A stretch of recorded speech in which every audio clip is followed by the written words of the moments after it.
Chapter 9. Accumulation of capital and impoverishment of the proletariat. Production and reproduction is essential. Societies must continuously produce goods to replace what's consumed, ensuring their survival and development. Reproduction mirrors production. The way a society produces its goods, e.g. capitalist production, dictates how it reproduces them.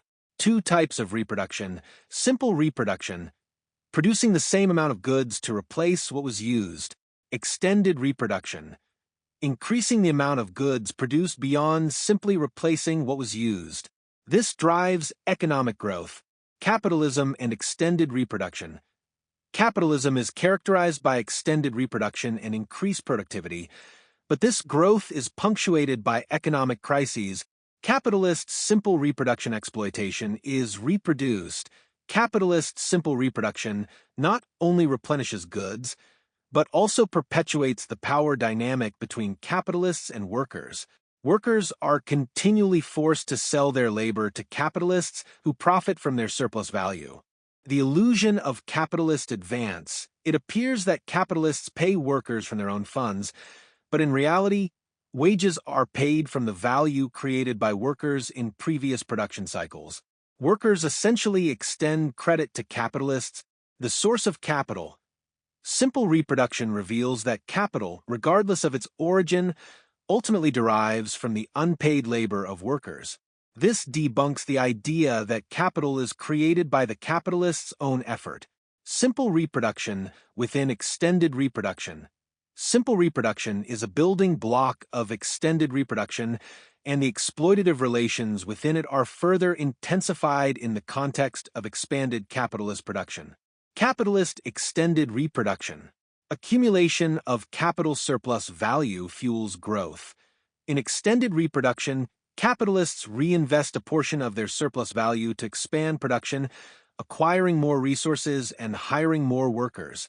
Accumulation drives capitalism. This reinvestment or accumulation is the engine of capitalist expansion. It's fueled by the exploitation of workers, further solidifying capitalist relations. Motivations for accumulation. Increased profits. Capitalists are driven by a desire for ever greater profits, which expand alongside production. Competitive edge. In a cutthroat capitalist environment, accumulating capital allows businesses to innovate, grow, and outpace rivals. Stagnation means falling behind and potential ruin. Accumulation as the basis. Extended reproduction, the hallmark of capitalist growth, is fundamentally reliant on the accumulation of capital. Organic composition of capital. Concentration and centralization of capital. Capital composition shifts. As capital accumulates, its internal structure changes. The ratio of constant capital machinery materials to variable capital wages increases. This is known as the organic composition of capital. Technologies impact. Capitalists invest in new technologies to boost profits, leading to a faster growth of constant capital compared to variable capital. Essentially, machines become more important relative to human labor. Concentration and centralization. Capital grows in size through two main processes. Concentration. Individual capitalists reinvest their profits, expanding their own enterprises. Centralization. Larger capitalists absorb smaller ones, leading to the dominance of fewer, but much larger companies. Benefits of large-scale production.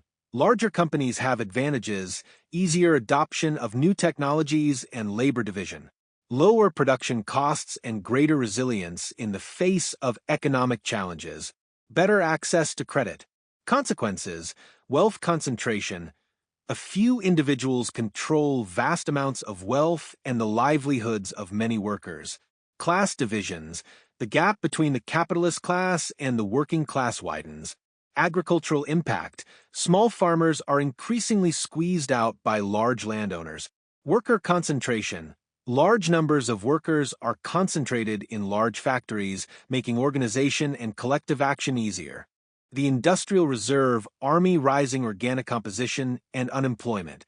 As technology advances and the organic composition of capital increases, the demand for labor decreases relative to the scale of production. This leads to a surplus population or a reserve army of labor. Forms of surplus population, fluctuating, workers temporarily laid off due to production changes, new technology, or business closures. Latent, primarily agricultural workers displaced by technology and unable to find industrial jobs. Stagnant, workers in irregular, low-paying jobs, often in domestic industries or casual labor. Lowest stratum, those permanently excluded from the workforce, often resorting to begging. The Industrial Reserve Army. The unemployed serve as a readily available workforce for capitalists during economic booms. They also suppress wages and worsen working conditions by providing a pool of easily exploitable labor. Unemployment trends.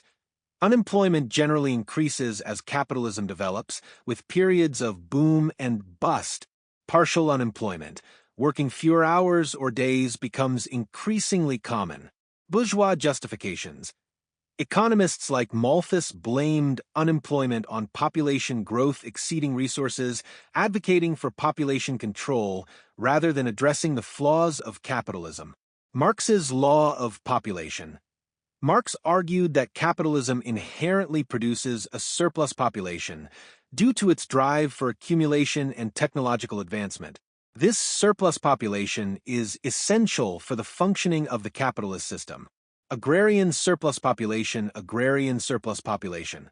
This refers to the excess labor force in rural areas, primarily resulting from the displacement of peasants due to capitalist expansion in agriculture. These individuals struggle to find consistent work in the countryside and often cannot be absorbed into industrial jobs. Growing disparity.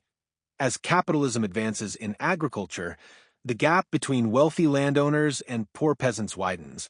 Technology and machinery reduce the demand for agricultural labor, pushing many peasants off their land. Limited industrial absorption. While some displaced peasants migrate to urban areas seeking industrial work, many cannot find jobs and either join the urban unemployed or remain in the countryside with limited employment opportunities. Latent nature. The agrarian surplus population often maintains ties to small-scale farming, using small plots of land to supplement meager wages or provide subsistence during unemployment. This connection to the land benefits capitalists by ensuring a pool of cheap labor. Global scale. The agrarian surplus population is a significant issue globally, particularly in countries with large agricultural sectors and less developed industries.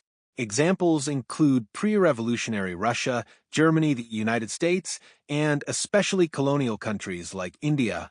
Dire consequences.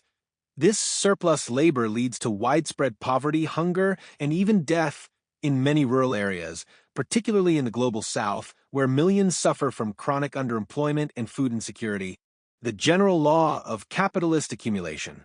Relative and absolute impoverishment of the proletariat polarization of wealth. Capitalism's development leads to extreme wealth concentration in the hands of a few capitalists, while the majority of workers face increasing exploitation, poverty, and unemployment. General law of capitalist accumulation. This law describes the inherent contradiction of capitalism. The pursuit of profit leads to both the accumulation of wealth for capitalists and the impoverishment of the working class. Relative impoverishment. The working class's share of the national income shrinks compared to the capitalist share, even if the overall wealth of society increases. Absolute impoverishment.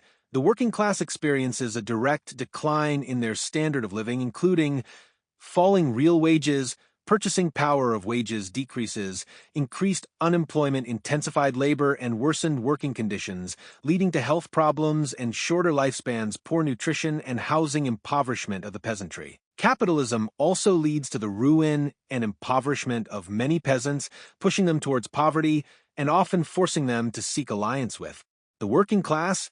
The struggle continues.